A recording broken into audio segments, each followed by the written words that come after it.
January might have been one of the most stellar reading months that I've ever had.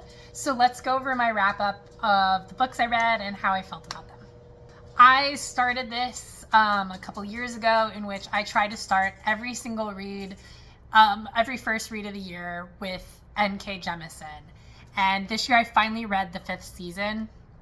I could not be happier with how I've approached actually reading her works, as I was already a huge fan with reading 2 of her other less popular series. This, I would say, is her most. And this has been my favorite so far. And it kicked off the year on such a good note. She's an absolute amazing author, like top tier in her craft. She can write a book almost better than anyone I've ever read. I really love the conversations about oppression throughout this series, as I also read the Obelisk Gate as well this month. So I only have one left in the series.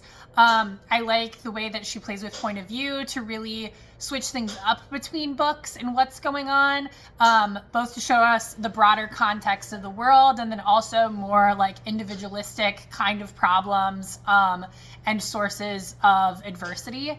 I absolutely adore this series so far, and I can't wait to get to the 3rd book. After almost 3 years, I finally got to Harrow the Ninth. I have tried to read this book, I think 4 or 5 times, and every time I start, something happens and I just don't have the brain processing power for it. And even this month, where I did have the processing power, I still was so confused for most of this. However, I did really enjoy it, though I do think Gideon is still my favorite. Part of like Harrow being a really unreliable narrator adds to that confusion, but the humor that Tamsin Muir like engages with throughout her series is just so it's so fun that even when I'm sitting there and I have no idea what she's talking about, it keeps me at least interested. I would say where Gideon was incredibly funny, this book was incredibly dramatic in its confusion. Like, the moment of times I was sitting here gasping and going, Harrow, like, girl. Absolutely love this. Can't wait to get to the 3rd book in the series. Next up, the other series that I can't stop talking about, and the first book in that was The Blighted Stars by Megan E. O'Keefe. And I also read The Fractured Dark. I'm currently working on my 3rd book in the series. I cannot remember the last time that I've really like hammered a series like this. It's somewhat of a climate disaster that has led to the need for what's going on in this story. We have a fungus kind of hive mind horror element that is added within the story. And we have like 2 vastly different POVs. We have Naira, who has absolutely spurned all of the systems that are in place that withhold resources from the poorest of the society. She's a soldier and she's wanted. And through this, the entirety of the society is trying to place the blame on her. However, she finds herself an unlikely ally in our other main character, Tarquin, who is in fact the son of Mercator, which is a part of the Merit families that run the society that she hates. I really love the dynamic between the both of them. I love basically every character in this story, even if I don't necessarily like them. If you know, you know. And I love the technology in this system. There is this ability to print bodies, which essentially allows for longer lifespans. It allows people to come back from death as long as their neural maps are preserved. And I really liked this technology and how it's used in the world. It leads to very intense action sequences when like characters aren't really worried about dying.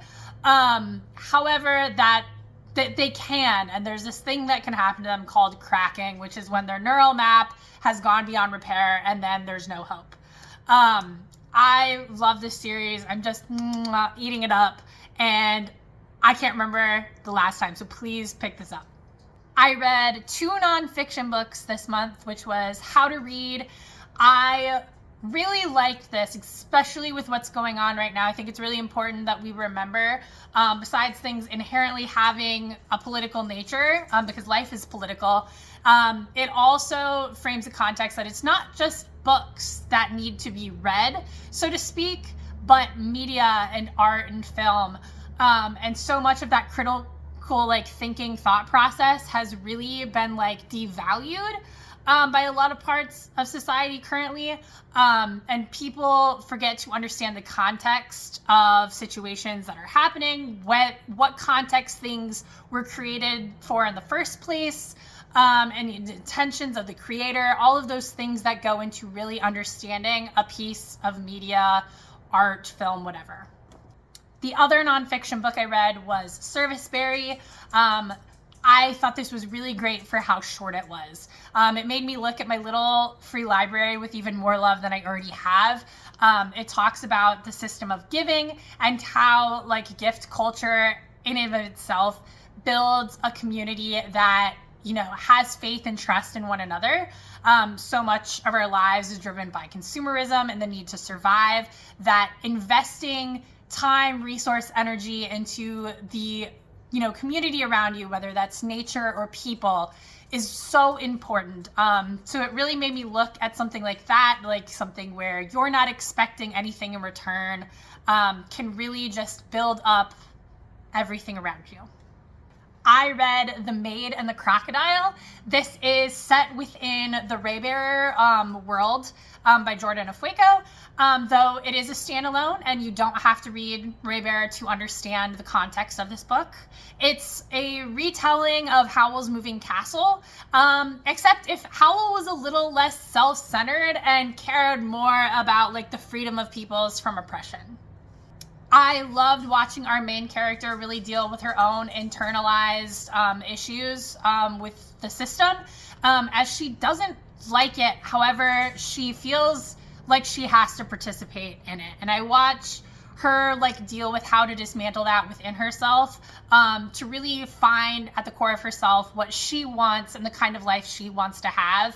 This was a very beautiful story, and I do find myself enjoying it about as much as I did Raybearer, and I couldn't recommend the audiobook more. I think the audiobook narrator did an absolutely fantastic job of giving weird and fun voices to some of the different animal creatures within the story, and giving each character a very unique voice. I read The Lies of the Ajungo. I know a lot of people rated this 5 stars, and for me it was 3.5, but only for one reason, and that reason being the ending of the book. I think that so much of this book had absolutely amazing quotes and lessons to learn throughout, but felt that the community basis that seemed to be prevalent through the rest of the story kind of drops off at the end, and our main character tries to do too much by himself. I did absolutely eat up the plot. It was so good. The world building for how short this story was quite excellent. And that's really the one tweak that I have, but I'm very excited to read the other short novellas within this series. And last, but certainly not least, I read An Island Princess Starts a Scandal. I thought this was even better than her previous work within the series. This was sapphic, but beyond being a romance, what I really love about this author is that she takes me into this historical time period so well to understand the issues within it. And what was absolutely astonishing about this story, and what I really loved, was watching the way the female friendships and how the other women in the story supported one another, our main characters and side characters included, dealing with the misogyny and patriarchy that they have to deal with at this time, while also some of them being gay women, and understanding just the extra barriers that adds. So much of the community care in this book and the friendships are awe-inspiring, and my favorite part of this. So the romance is not just about building this connection between two people who have this chemistry, but rather building connections with everyone around them and strengthening the bonds with all of their community to help all of these women have better lives with more autonomy for themselves. I don't know that I'll ever have a reading month this good again. So enjoy it while it lasts, and I'm hoping to keep the ball rolling all through February.